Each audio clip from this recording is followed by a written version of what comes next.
Good morning, I'm Angelo Castro III. I'm Angela, and we are the Castros. We bring you the news. And the views that make you think. Sometimes we agree. Sometimes we don't. This is News and Views. And here are today's headlines.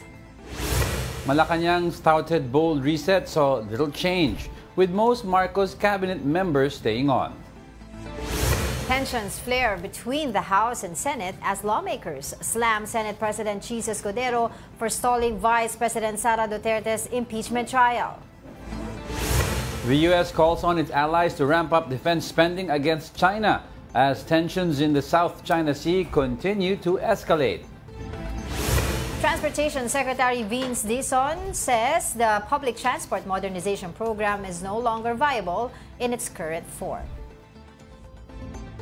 First in the news, the Marcos administration announces new round of cabinet retentions and removals, but a significant number are staying in place. Here's the report. Even after President Bongbong Marcos asked his entire cabinet to file courtesy resignations, many remain in their post. At a press briefing on Tuesday, Executive Secretary Lucas Bersamin announced that 22 cabinet members will be retained. Including in the list are Agriculture Secretary Francisco Tiu Laurel, Agrarian Reform Secretary Conrado Estrella, Education Secretary Sonny Angara, TESDA Secretary Jose Francisco Benitez, Labor Secretary Bienvenido Laguesma, and Social Welfare Secretary Rex Gatchalian.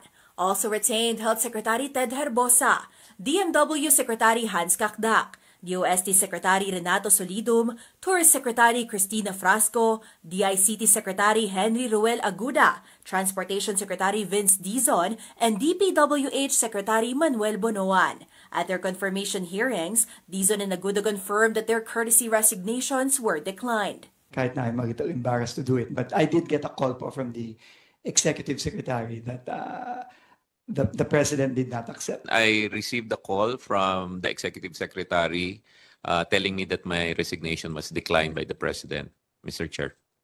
And this was just recently? Just for the record? Just for the record, it's almost the day after the courtesy resignation. 8 other presidential appointees are also staying, including Chief Presidential Legal Counsel Juan Ponce Enrile. Bersamin also said that Foreign Affairs Secretary Enrique Manalo will stay in his current post, at least for now.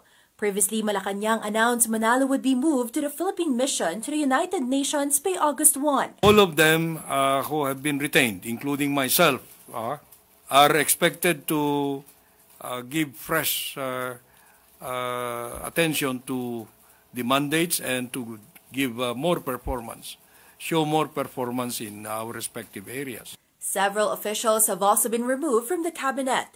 These are Presidential Commission for the Urban Port Chair and CEO Maynardo Sabili, Presidential Assistant for the Visayas Terence Calatrava, Presidential Assistant on Muslim Affairs Almarim Tila, and Presidential Advisor for Special Concerns Menandro Espinelli. Bersamin said cabinet performance evaluations remain ongoing. Now to talk about the Marcos cabinet revamp, we have Assistant Professor Arjan Aguirre of the Ateneo Manila University's Political Science Department joining us again today. Good morning and welcome to News and Views, Prof. Hello, good morning. Thank you for having me here. All right, so what do you think of this round's retentions and removals? Can we really call it the bold reset, as the admin would say? Honestly, I'm still at a loss, with what's happening. I was expecting that, some, secretaries will be replaced. So far, what I have noticed is that majority have been retained. A couple of secretaries were, sabihin na nating, reassigned. Tapos, ilang, a number were replaced. So, again, I'm still at a loss because I really don't know, what's the basis or what's the criteria that the president, is using. If they are saying that, they are evaluating the performance of each of these secretaries, perhaps the public, should be informed. Ano yung ginamit nila? Kasi so far, what I am noticing is that perhaps this is just, again, the response of the president as regards their poor performance in the midterm elections. and of course yung kanyang dwindling public approval rating. So yun yung parang nakikita ko dito na nangyayari. But Prof, do you think this so-called bold recent or cabinet revamp of the administration did only entail the removal of some of the Duterte allies? Yeah, and if you have noticed, even the positions, mukhang hindi sila yung major departments or yung mga major cabinet, positions. So if they are really, for major revamp, like, aiming for perhaps a more impactful change in the next 3 years, siguro dapat tinarget nila yung mga major departments talaga. And let's talk about more on the method of which the president tried to revamp his cabinet, the so-called revamp. No, other presidents would have just simply removed, reshuffled outright in the past. No, yung mga cabinet officials. But this one was a mass courtesy resignation request. From an optics standpoint, why do you think the president did it this way, and aside from just outwardly removing yung mga undesirable sa kanya? Again, as I have been noticing these past weeks, I think the president's goal here is basically to make sure that they can control public opinion. So again, if you will go back to the previous weeks, makita ninyo na meron talagang effort to control public opinion, to dominate, the discussions sa media. Imagine, napansin nyo, these past weeks, di ba, all of our media institutions are talking about the same things. Tapos, dinidelay nila yung mismong announcement. So parang ako, nakikita ko dun, it's more of, controlling the discussion than, really, doing the right thing, changing the guards. But do you think it's also a way of playing it safe na just in case na he fires somebody, makaiwas siya ng political backlash, di ba? I've seen other presidents, I don't like you, I'll fire you outright, but he asked for the resignation. Yeah, pwede rin gano'n. Pwede natin makitang gano'n. And yun nga, isa pa, most of the personalities na replace, ito yung mga hindi natin inaasahan. So, so yun yung parang pwede ring angulo na those people who were replaced, mukhang ito yung hindi natin inaasahan. And those who were retained, tapos yung mga reassign, yun nga, kanya-kanyang mga alibis, kanya-kanyang mga explanations kung bakit sila na-retain. We've already discussed this before. Nasabi na natin na this is not new. Diba? Every administration naman would do this, mag-cabinet revamp o mag-fire, mag-reappoint ng somebody that they want to hire for that position. Pero aside from what you mentioned earlier, why do you think may mga delays, diba, dito sa ginagawa niya? Parang ngayon, sa administration, sa PBBM administration, mas pinag-uusapan itong cabinet revamp niya na sobrang ang tagal na.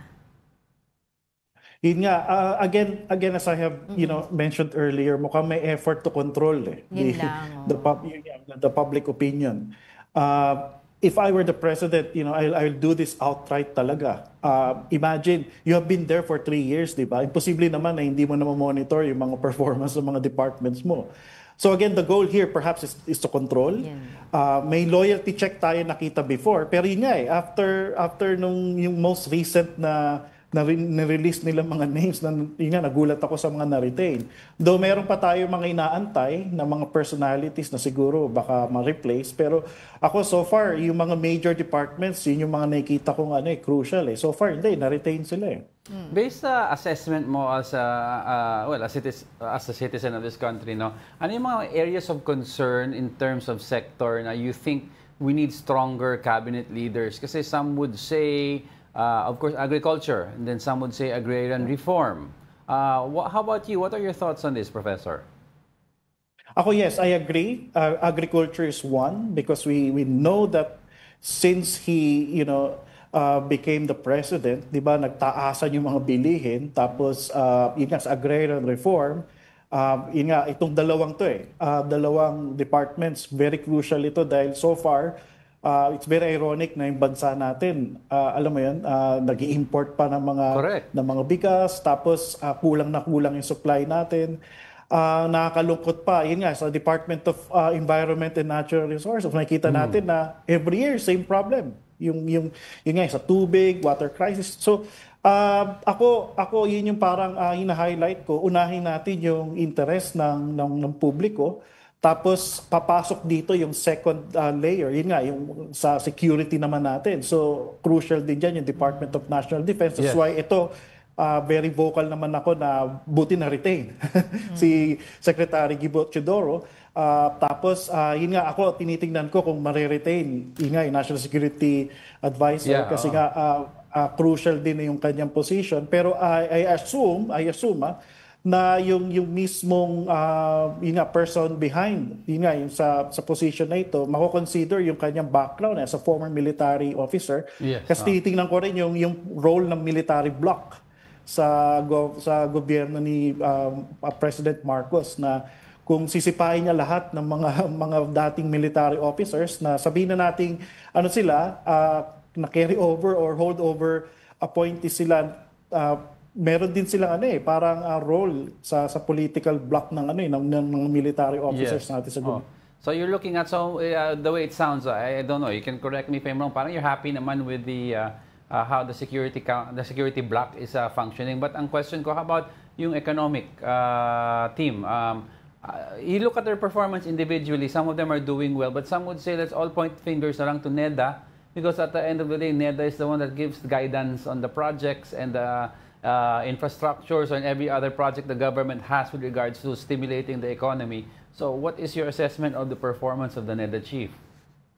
Yun, ako masasabi ko lang dyan is that for the past 3 years, again, we were expecting that something impactful, something drastic would happen pagdating sa ating economic growth. Pero so far, napakabagal, alam mo yung usad pagong eh. So perhaps, yun nga, sana natingnan muli ng ating presidente yung kanyang mga priorities pagdating dito sa ating ekonomiya. So sa kanyang economic team, masasabi naman natin na may mga may mga background yung kanyang mga napiling secretary dito. Pero ako bilang political scientist, ang request ko sana is more things to be done. Kasi naghihikahos pa rin yung ating ekonomiya, tapos kumbaga hindi siya nararamdaman ng ordinaryong tao. So ako yun yung request ko sa ating Pangulo. I want to go back dun sa sinabi po ni Executive Secretary Lucas Bersamin. Sabi niya, there will still be blood, no? He was referring doon sa ginagawa nilang cabinet revamp. Pero do you think, meron nga bang hypothetically dumanak na dugo doon sa pagre-revamp ng cabinet na to pertaining to the removal of Soljan Menardo Guevara? Again, if you have noticed do sa mga nangyayari ngayon dito sa cabinet revamp, wala pa tayo narinig tungkol sa level ng USEC, Yes. ASEC, kasi apart from the secretaries, remember may mga appointees din na nasa baba eh. So sila yung mga mas busy sa pagpapatakbo ng isang kagawaran. So wala pa tayo narinig doon. And as far as I know, mas marami sila, and ito mas malinaw siguro yung gagamitin nilang criteria sa pag-evaluate dito. Kaya ako mas naintindihan ko na pagdating sa USEC and ASEC levels, mas mabusisi yung magiging pag-examine dyan o pag-evaluate dyan ng ating presidente. Pero sa secretary kasi kadalasan mga political appointees yan. Yes. So kung may na-appointment sila dyan ng mga technocrats, again, mas madali silang ma-evaluate. So maaring in the next weeks, maaring may maglabas sila ng mga bagong listahan na mapapalitan. So again, we can assume that this is a loyalty check for the USEC and ASEC levels. Tapos pwede natin i-assume na naglilinis na sila ng mga bakuran nila, especially for the next 3 years. Ina-assume na natin na nag-iisip na yung presidente ng legacy. Pero do you think na talaga daw target nitong revamp na to according to a political strategist ay si Sec Soljan Menardo Guevara? Ganito ka-elaborate. Nilagyan lang daw ng side stories. Pwede, kasi looking at his background, may connection siya sa dating administrasyon. Kasama siya sa law firm ng dating secretary na si Midaldea. Tapos rin siya, holdover appointee rin siya. Pero masasabi natin na maraming pwede maging dahilan, and pwede rin i-deny ito ng ating gobyerno. Pero so far, ako marami pa ako ina-expect na ma-replace, na may connection din sa dating administrasyon, na so far hindi sila na-replace Oo. So what do you think naman po, Prof, doon sa what the administration is running now? I mean, the optics that they're doing right now. What I mean is, yung si PBBM, pumupunta na sa ground, di ba? We saw him sa MRT, riding the MRT nung Sunday. Then we saw him also yesterday, if I'm not mistaken, nag-inspection sa NAIA. So what do you think, ano yung nangyayari ngayon doon? This is right after the interview saying na magiging mas matapang na siya, mas maganda ka nakatakutan. Kumbaga, diretso na natin. Naniniwala ka ba, Prof, na gumagana na ang PR niya? Yeah, so far mukhang nasosobrahan sila at mukhang obvious. So that's one thing that we should highlight, and I hope our listeners, our watchers should know this. That again, this is something that is deliberate. Yun nga, mukhang talagang planado ito ng ating Pangulo na para makabawi. Tapos yun nga yung cabinet revamp, tapos yun nga yung EDSA rehab, suspicious din ako dyan 'Di ba bigla nilang binawi. Tapos ngayon dinidiscuss nila. Dapat matagal na nila diniscuss yan at sana napagplanuhan nila na maayos yan. Stakeholders should be, part of the discussion. Pero so far na madali. So parang ang intention yata nila doon is just to control the public opinion, mapag-usapan yung gobyerno, mapunta lagi ang attention sa ating Pangulo. So tama yung ating observation doon that so far, this has been a PR-driven move coming from Malacanang. What do you think naman po dun sa sinasabi ng iba na magulo yung messaging ng administrasyon, And in fact, they're saying dun sa pagdating sa usapin ng impeachment complaint, 'di ba? Lagi niyang sinasabi si President Bongbong Marcos na ayaw niya magkaroon ng impeachment, and yet yung anak niya isa sa mga signatory dun sa impeachment complaint filed sa House of Representatives. And right now, may mga delaying tactics daw, so-called delaying tactics sa Senate. Yes. Yeah, I agree. That is one of the areas na dapat nilang ma-address. May mga conflicting claims or statements. And so far, I think that's one of the reasons why then people start to doubt or start, to become skeptical sa mga ginagawa nating gobyerno. Kasi iba yung sinasabi nila sa ginagawa nila. So perhaps in the next months or perhaps in the next years, sana mas maging careful ang ating gobyerno. Sana mas maging consistent sila, and please, they should avoid denying yung mga obvious things. Like for example, alam naman ng mga tao na kaalyado nila ang House of Representatives, pinsan niya yung Speaker of the House. Diba? Imposible naman na hindi sila nag-usap, hindi sila nag-meeting. So ako, ang request ko rin sa government is, apart from the PR-driven moves na ginagawa nila ngayon, perhaps more consistency, more, sabihin natin, honesty sa mga sinasabi nila. Actually, Professor, they said be more decisive and brave. But before we go, I'd like to ask you about the behavior of the Senate President. Many are very confused at the way he's handling things. Some are even kulang na lang sabihin na maybe parang naipit si SPG sa gitna ng wishes ng Malacanang, but trying to keep quiet about it from the angry sentiment of the minority bloc sa Senate, tapos from the anger of Congress. Parang why is he keeping mum on ano talaga ang reasons niya for all of this delay daw? Do you think there's something, an offering in a position somewhere in the future? Hindi ako nagsabi niyan, Prof. Basta yung mga... Nagmamasid lang. Nagmamasid lang ako sa social media. Yan ang mga sinasabi. Kasi tama. It's not very Cheese Escudero yung behavior as we know him from PGMA days. Yeah, he's a seasoned politician. We know that Cheese Escudero can really deliver. Oh yeah. And with the way things are happening in the Senate, I suspect that he knows what he's doing. He appears to be, playing safe, but again, we are in the middle of this negotiation for the Senate leadership. Tapos ang assumption din dyan is that he's also trying to court the Duterte bloc, di ba? Gusto niya makuha yung support ng Duterte bloc. So again, we should continue to monitor what's going to happen pagdating sa Senate leadership discussion, tapos yung impeachment trial na napipintong magbukas sa July. So again, yun yung aking parang punto dito that our viewers, our public should continue to monitor kasi we're dealing with seasoned politicians here. Hindi po tanga si Senator Jesus Escudero. He is a seasoned politician and he really knows what he's doing.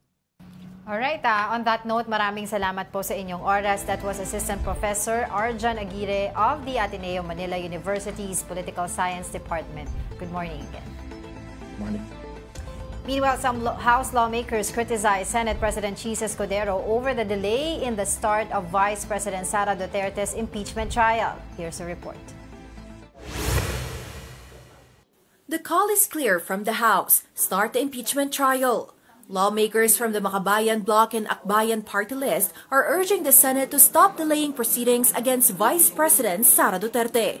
They are now questioning whether the Senate is afraid or simply protecting someone. ACT Teachers Representative Franz Castro criticized Senate President Jesus Escudero for moving the presentation of the articles of impeachment to June 11. She suggested this could be retaliation from the House passing the articles on its last session day before the elections.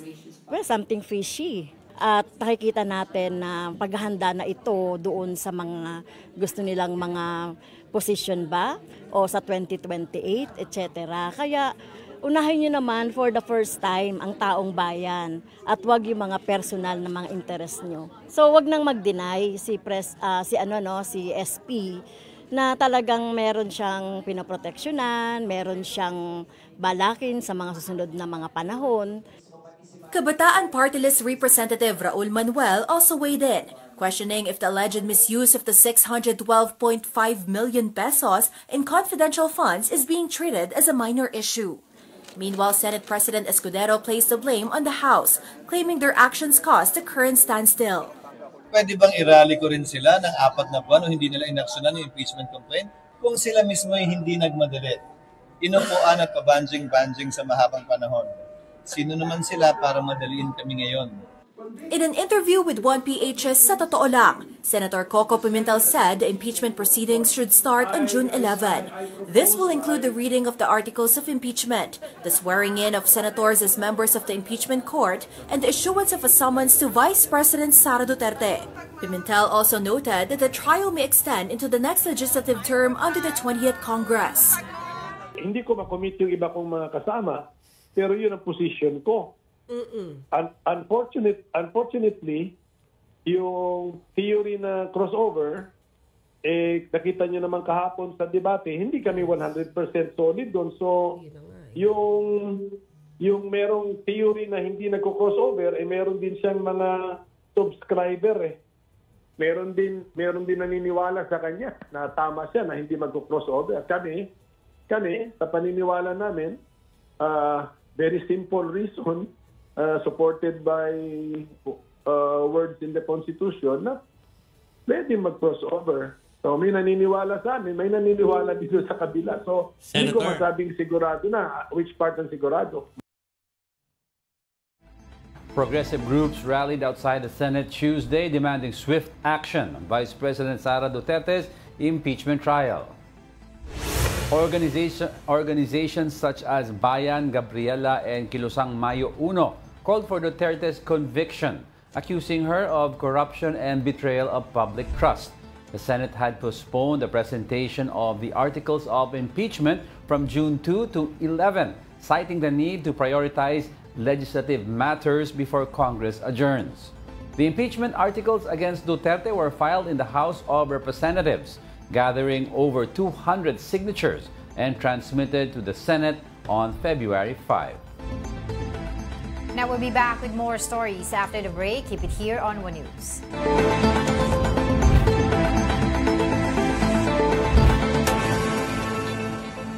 Good morning. You're still watching News and Views here on One News. America is urging its allied nations to increase funding for defense against China. They say they are taking the threat from Beijing very seriously. Here's a report. There's no reason to sugarcoat it. The threat China poses is real, and it could be imminent. We hope not, but it certainly could be.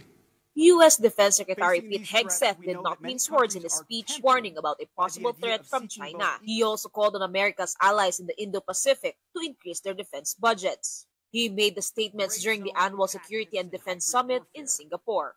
China has demonstrated that it wants to fundamentally alter the region's status quo. We cannot look away, and we cannot ignore it. China's behavior toward its neighbors and the world is a wake-up call, and an urgent one.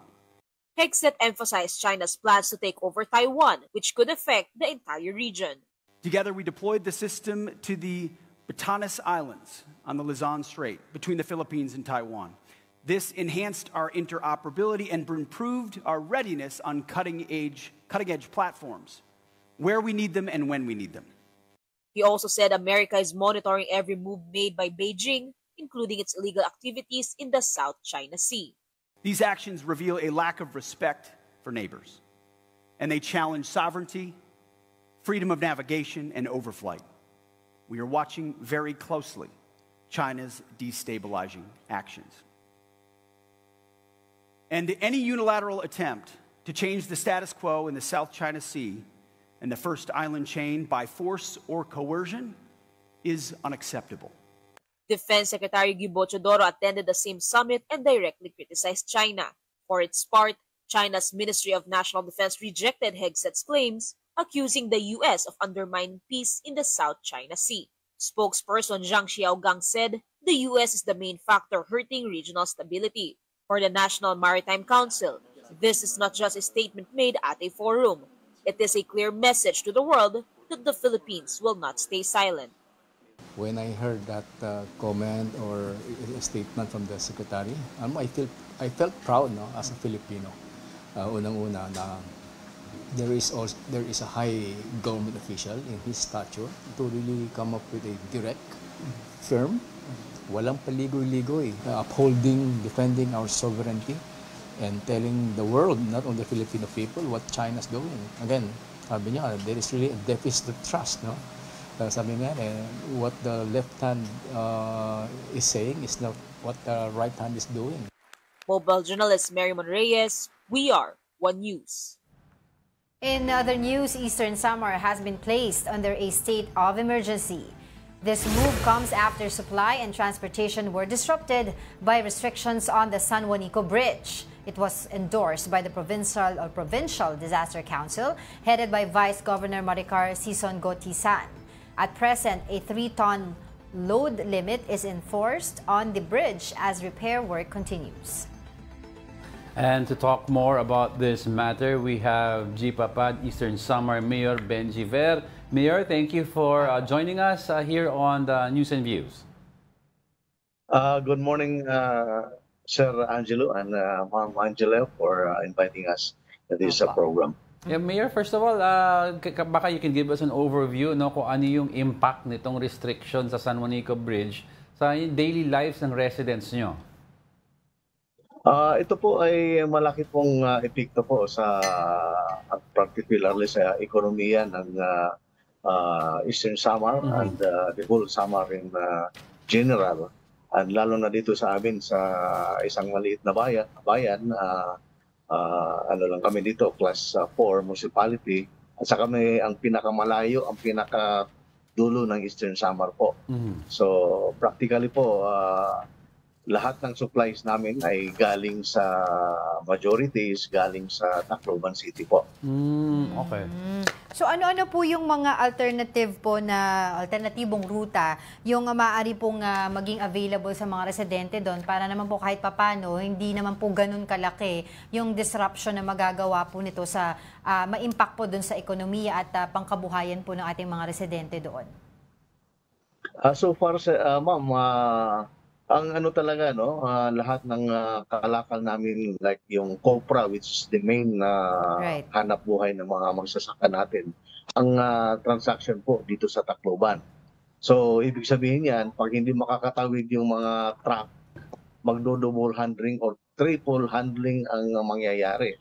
Pareho rin yung mga kinukumpa, yung mga items, mga food items na galing Tacloban, magdodubli-dubli po yung charges ng in terms of transportation, thereby charging it to the consumers, no? Aside So from this, yun po ang magiging epekto po ng ganitong closure or partial closure ng natin ng San Juanico Bridge po sa atin na region.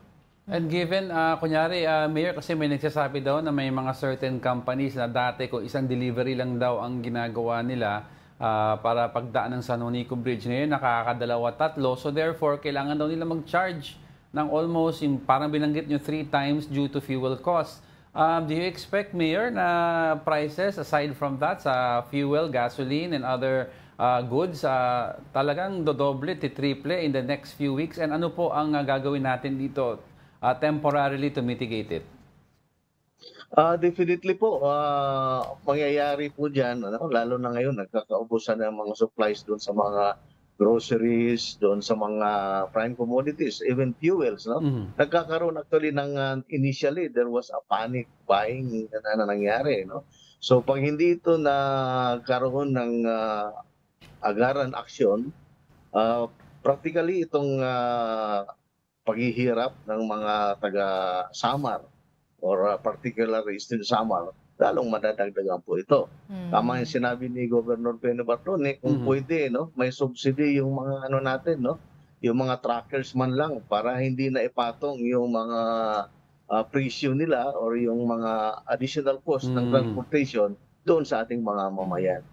Hindi po ba, Mayor, na kapag ka nagde-declare po ng mga ganitong yung state of emergency, kasama po dyan yung pakikipagtulungan ng Department of Trade and Industry para po magkaroon ng price freeze doon sa mga basic commodities? Practically, ma'am, I think this is a whole of government, national government participation, no? Kasi hindi lang isang sektor ang apektado dito, no? So practically lahat po, yung health, yung commodities, no? Kasi sa amin, kagaya ng for example, yung ambulance namin po, we travel almost 6 hours from our town, Municipality of Ipapat to Tacloban, which is the center for the referral center ng health namin. So itong closure dito, pwede pa magkaroon ng mga epekto doon sa mga pasyente kasi mag-aantayan pa minsan ilang oras ang waiting period para makatawid yung mga natin, yung mga vehicles dito sa Tacloban. So sa palagay ko po, the national government, no, especially the president, I think should intervene in this kind of situation dito sa Samar po, or sa Eastern Samar. Pero Mayor, ano pa po ba yung nakikita natin, speaking of subsidizing, kasi nabanggit niyo po yun kanina, no? So ano pa po yung nakikita po natin na po pwedeng i-subsidize ng ating national government po para po sa inyo, para po kahit papaano, medyo gumaan-gaan naman po yung sitwasyon po ngayon ng mga residente na affected po nga nitong restriction sa San Juanico Bridge? Siguro, ma'am, actually, yung fuel, isa pa yan. Kasi ngayon, tumataas na rin yung pamasahe dahil po sa kakulangan ng supply ng fuels doon sa area namin. No? At saka kung pwede, yung galing na siguro, through dito sa Matnog, dito na dumaan rin yung mga nagsusupply ng mga pagkain at saka mga fuels po. Mayor, napag-uusapan ba dyan at least sa provincial government at saka sa level nyo na in case na nagkaroon na ng problema at shortage ng mga supplies due to prices, the government or the provincial government will directly transport the goods maybe via air from different areas? Siguro, sir, isang mga alternative mga solutions or dito sa at least mabawasan man lang yung mga lalo na sa mga pagkain, no? Kagaya sa amin, no, when there is state of kagaya sa Hipapat po, no, palagi kami binabaha. yung supply namin ng mga food packs galing Tacloban from DSWD, dumadaan dyan sa sa tulay na yan. Yeah. Just imagine, no, kung hindi yan makakarating sa amin kaya, ilang araw na magugutom po yung ating mga tao. So hanggang kailan daw po ba, base po sa inyong pakikipag-ugnayan, hanggang kailan daw po ba matatapos itong repair, of course yung restrictions sa ginagawa po dyan sa San Juanico Bridge? Hindi pa ata ma-definite yan, no? Kasi yung siguro yung sira doon, ina-assess pa rin nila. Then yung parang temporizing lang yung lang nila, yung kanilang gagawin muna. Hindi talaga yung hindi pa muna yung lahat makakatawid, no, ng lahat ng mabibigat na mga trucks, which is actually, ayan ang pinakaano namin po, ma'am, no? Yun ang pinaka-importante actually, yung mga trucks na yan na nagdadala ng mga pagkain, no, ng mga goods, no? Hindi lang sa Eastern Samar, practically going to Manila, napapansin ko yan, galing Mindanao, no, yung mga fruits nila, maraming nakakaroon ng nasisira doon pa rin sa sa pagtatawid pa lang or sa Intayan. Dalawa ngayon ang magkakaroon na sila ng delay dito sa Tacloban at saka doon sa Matnog, no? Nakikita natin yung mga perishable goods. Pagdating doon sa kanilang papupuntahan, siguro hindi na mapapakinabangan. Mayor, finally, tanong ko lang kung may update kayo. Gusto ko lang klaruhin yung pinag-uusapan na supposedly mag-alternate bridge na gagawin nila temporary habang daw ginagawa itong San Juanico. May narinig po kayong update ba dito? Yun ang namin po, no, na meron na yung doon, meron ng plan na magkaroon ng alternative bridge doon sa may parting Batman, I think. Pero I think mas malaking panahon pa yan kung mag-uumpisa pa lang ngayon, no, na nandyan na yung problema. So dapat yung immediate talaga, kung anong nandyan na problema, yan ang atin dapat masolusyonan. Kasi long term naman po yan kung maggagawa pa ng tulay. Pero yung ating ngayong concern, yung immediate, no, problem about food supplies, lahat po na nangyayari po, no, na sa partial closure nitong San Juanico Bridge, lalo na sa mga heavy trucks. Totoo. Especially, nagsimula na rin po yung tag-ulan sa atin na talagang mahirap din gumalaw. Diba? Kapag po disrupted talaga tayo dyan sa area na yan. But for the meantime, patuloy po kami nakikipag-ugnayan sa inyo tungkol po sa usapin na ito. Maraming salamat po sa inyong oras, si Papa Eastern Samar Mayor Benji Ver. Salamat po, ma'am. Salamat, sir. Thank you. God bless po. Developments continue at Pag-asa Island as the Philippines boosts its facilities to support military presence and improve life for local residents amid ongoing maritime challenges. Here's the report. On the new runway at Pag-asa Island, a C-130 aircraft landed carrying troops from the Armed Forces of the Philippines. The runway is now long enough to accommodate various aircraft, including large cargo planes. The visit was part of a maritime patrol to assert the Philippines' presence in the area. Yung ating runway is 100% complete na. So yung mga ancillaries na lang sa paligid, yun na lang yung for completion, and we're aiming to complete it within the year. The control tower is nearly finished and will help improve the management of aircraft landings and departures. Meanwhile, construction continues on the port, which will allow larger Navy and Coast Guard vessels to dock directly at the island. Beyond the military facilities, other developments are underway on Pag-asa Island. All community roads have been paved with concrete and there is now sufficient electricity supply. Residents are also using desalination equipment to turn salt water into safe drinking water. We'd like to really look at the future of Pag-asa Island, and hopefully, baka in the near future, tourist spot. Amid the improvements, Chinese vessels remain visible in the area. Before the aircraft landed, the troops received radio challenges from the China Coast Guard. Local fishermen on Pag-asa Island are worried about their livelihood. Takot na rin yung mga kasama namin maglapit doon. Palapit pa lang kami, inaharangan na po kami ng mga barko nila. Kami na lang po yung umiiwas. Worse, there have been reports of fish poisoning. Medyo naghirap na po yung isda sa Pag-asa Kalayaan Island dahil po sa coast ng lason, cyanide ng mga Vietnamese. Sa gabi po nila binubuhos yung lason sa paikot ng isla. Don't go away because we're not done yet. Stay with us.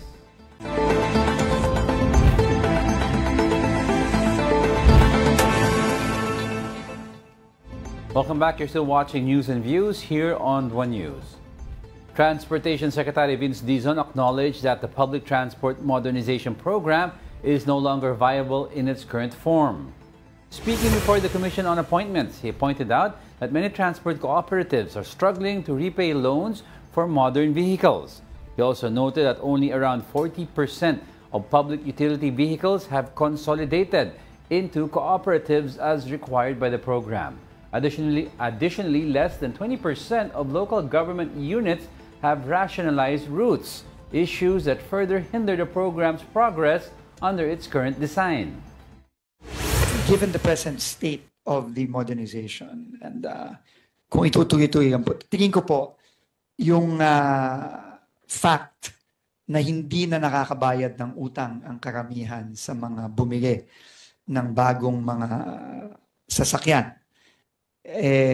That is a clear sign that it is not viable in its present state.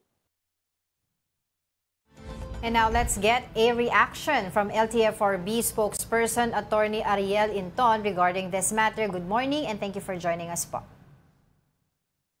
Magandang umaga po sa inyo, magandang umaga po sa ating mga taga-subaybay.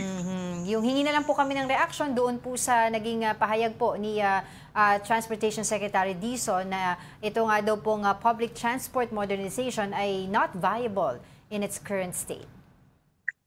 Pero una, binabati po namin siya ang ating Bulletin Secretary sa confirmation po sa Committee on Appointments. No? At the same time, kami naman po sa LTFRB ay implementing agency.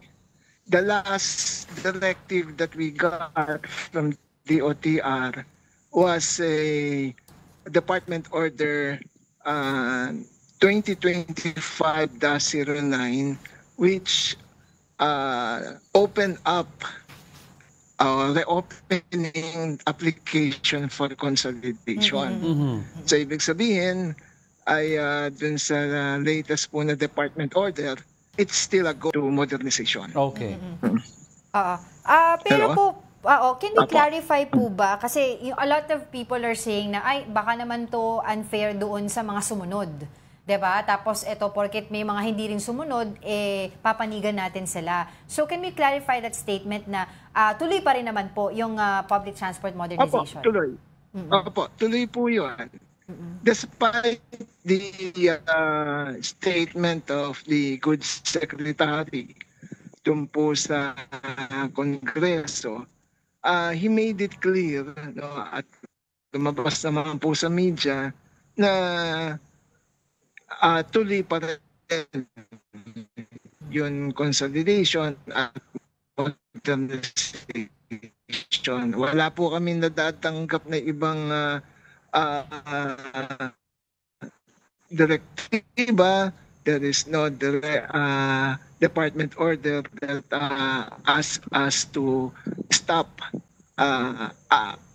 accepting new application. In fact, as I said, ang pinakahuli po, which is dated May 5, if I'm not mistaken, May 5, 2025, ay we are being directed to accept new application. It is reopening of new application for consolidation. So, ibig sabihin tuloy po, unless there will be another directive, gagawin po namin kung ano ang ipinag-utos po ng kagawaran sa ahensya. Yeah, Attorney, I'd like to ask, based sa mga pakikipag-usap nyo sa mga iba-ibang grupo ng transport groups, no? Yes, Attorney, can you hear me? Hello? Yes, Attorney. Okay ba? Malinaw pa po? Hello? Attorney? Ayan, okay na si Attorney. Malinaw po. Okay, Attorney, I'd like to ask you. Yes, sir. Malinaw po. Malinaw. Okay, thank you, Attorney. I'd like to ask lang, Attorney, based sa mga discussion mo with the transport sectors, different transport sectors, ano ba nagiging problema ng mga iba na hindi nakakasama sa pagko-consolidate? Ano ba ang hesitation nila? walang hesitation nila is matatransfer po sa isang kooperatiba o kaya korporasyon yung kanilang prangkisa because nasanay po sila na the franchise is in the name of the operator. Isa po yun. Pangalawa, yung kamahalan ng unit.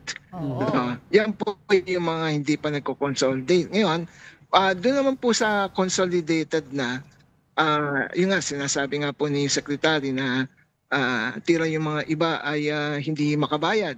So, we have to distinguish. May mga kooperatiba, nakakabayad sila, at wala silang problema financially dun sa aspetong yon. Meron namang hindi.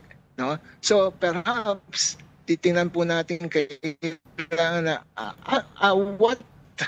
what is happening to those na nagkakautang, bakit hindi makabayad at bakit itong iba okay naman. No? Maganda naman yung kanilang takbo ng kanilang kooperatiba.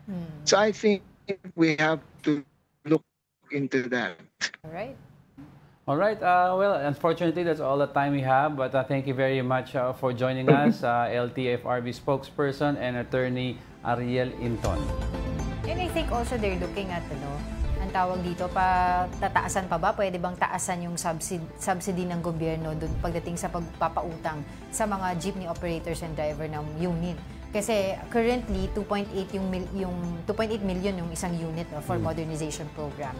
And 15% lang yung subsidized or subsidy ng gobyerno, which entails na 2.3 million yung kailangan ilabas ng isang operator para sa isang unit. Actually, I taking a look at this program quickly before we go. No? Yeah. Its goal is similar to that of Italy, Hong Kong, and even Singapore. Now, you look at the bus system nila, no? There are routes defined already. So, the rider, tayo, kunyari magko-commute tayo, alam natin kung anong bus sasakyan mo at a certain time, anong bus number. So, I think this was supposed to be the goal of the program. Yun lang the cost of the unit ang nagiging problema. Tsaka yun sinasabi nila, yung route rationalization na sinasabi mo, nahuhuli siya doon sa consolidation. Ang sinasabi ng mga transport group, dapat route rationalization program muna bago yung consolidation. Mahaba-habang usapin yan. In other news, Health Secretary Ted Herbosa is urging Malacanang to declare a public health emergency in response to the rising number of HIV cases nationwide. Here's a report. Duin was only 9 years old when he contracted human immunodeficiency virus or HIV after falling prey to sexual abuse. The reality of his health condition only hit him when he was already 14. Now 26 years old, Duin is on continuous medication. As I grew up, inuunti-unti nila na matanggap ko yung story na meron ako and matanggap ko yung story about HIV. And ayun po, luckily I am living and breathing with my normal life. Duin is just one of more than 150,000 persons living with HIV in the Philippines. There are now treatments available. But what's alarming, according to the Department of Health, is the sudden 500% rise in cases, especially among the youth. Per DOH data, ages of new patients this year range between 15 and 25, while most patients are within 25 to 34 years of age. The youngest by far is a 12-year-old from Palawan who got the disease from unwarranted, unprotected sex. It is alarming. No? Any sexual contact with a minor, kahit anong pakikipagtalik sa bata, ay rape. DOH also notes more than 5,000 of new HIV cases were already recorded during the first 3 months of the year. That's much higher compared to numbers from the same period in 2024 of more than 3,000. Now, at least 54 new HIV infections are recorded every day. At the moment, the Philippines has the highest recorded incidence of the disease in the whole Western Pacific region. That's why the DOH has this recommendation to President Bongbong Marcos. Declare a national public health emergency for HIV. This is to enhance HIV testing, prevention, and treatment. Because if it can't be done now, the DOH estimates the total number of people living with HIV in the country to balloon to more than 400,000 sooner than later. Hindi ibig sabihin lockdown, hindi ibig sabihin pandemic. Pag dineclare mo kasi as a public health emergency, nagiging concerted yung effort, nagiging sama-sama at nagfo-forward siya. Kasi ang bilis ng panik eh. The Health Department is also urging the public to remember the ABCDE of preventing HIV. A for abstinence, B for being faithful, C for condom use, D for avoiding drugs, and E for educating oneself about HIV. Mobile journalist Yeda Pascual, we are One News. Some regular cyclists along EDSA say they now feel safer using the bike lane. They claim vehicles are no longer encroaching on their space thanks to the enforcement of the no-contact apprehension policy. Mobile journalist Evan Tarinque with the story.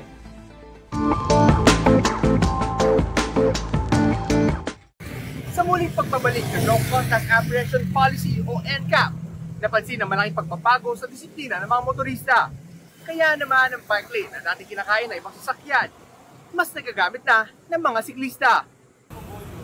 Dati ganito ang eksena sa mga bike lane, puno ng motorsiklo, kotse, at minsan pa nga'y delivery truck. Halos wala nang makitang bisikleta, pero nagbago ang ihip ng hangin matapos ang muling pagpapatupad ng NCAP ng MMDA. Kinuwento ng ilang bike commuters sa social media ang mas maluwag at mas ligtas ng bike lanes sa mga pangunahing kalsada. Kung dati ay nakakaramdam ng pressure sa kakapadyak dahil sa mga motor sa likod nila, ngayon, mas chill na daw ang bike lane dahil tunay na eksklusibo na raw ito sa mga bisikleta. Mas effective pa pala yung fear of apprehension ng mga motorista kesa sa barriers. Ayon sa MMDA, kabilang sa top violation ngayon ang disregarding traffic signs. Kabilang dito ang maling paggamit ng bike lanes. At hindi biro ang multa.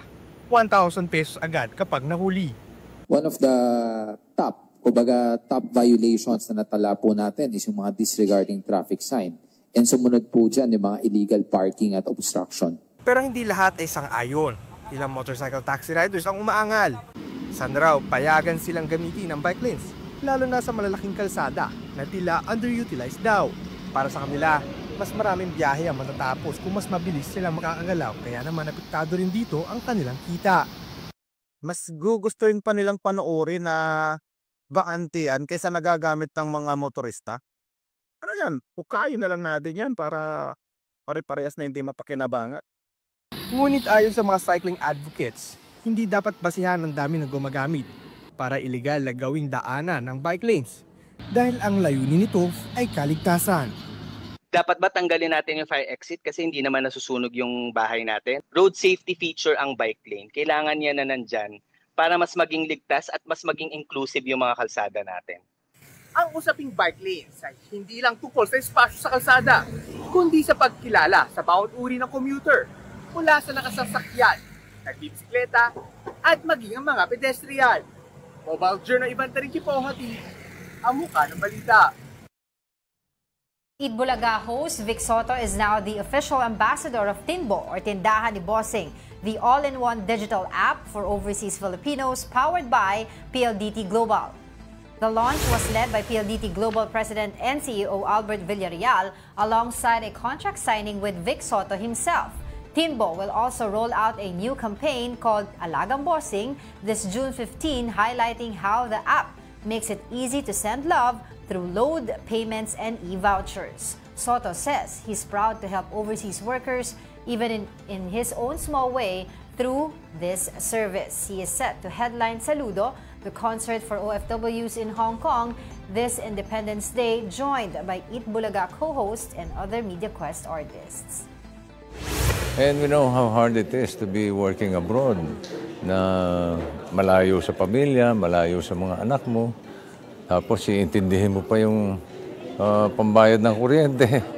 Ito naman pindot-pindot lang, digital na, puk, bayad na. Sabi ko, hindi ako nagdalawang isip na to endorse the app. Kaya namin ginawa tong app na to para sa OFW talaga para sa mga kababayan sa labas, ma-fulfill yung mga kailangan dito sa loob sa Pilipinas. Lahat ng bills nandyan na, most of the major bills, pati mga wallets na kailangan, yung for credit cards, andyan lahat yon. Government agencies sa kailangan ng tulong, entertainment kung kailangan, no? Meron din kami dyan pinasok. No? So even TV5 will be part of that eventually. Abangan natin yung app na yan. Oh, good yan para sa ating mga OFWs, ang ating mga bagong bayani. Mas mapapadali. Speaking of bayani, congratulations. sa iyong graduation. Oo, magna cum laude. At dahil dyan, I prepared a quote in relation to that. And the quote goes, "The only impossible journey is the one you never begin." A quote from Tony Robbins.